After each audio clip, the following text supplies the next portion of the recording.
अब तो इंद्र भी घबरा गए, तक्षक भी घबराया हुआ था। इसी समय उस यज्ञ में पहुंचे मुनि आस्तिक। जब उन्होंने यज्ञ में प्रवेश किया, यज्ञ भूमि पर प्रवेश किया, तो उन्होंने जाकर राजा जन्मेजय को प्रणाम किया।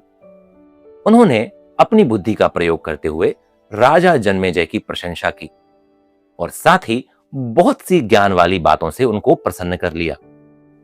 उनकी बातों से प्रसन्न होकर और उनको छोटा बालक समझ के राजा जन्मेजय ने कहा कि मैं तुमसे प्रसन्न हूं, वर मांगो।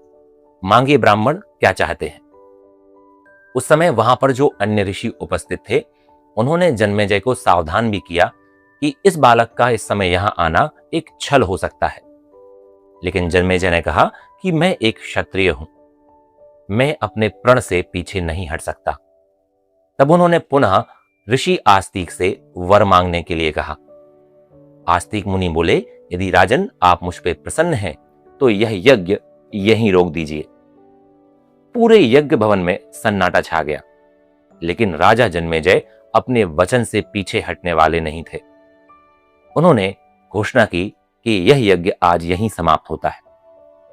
तक्षक नाग बच गया, अन्य सर्पों की जान भी बच गई और तब से यह मान्यता है कि आस्तिक मुनि ने ही नागों की रक्षा की थी।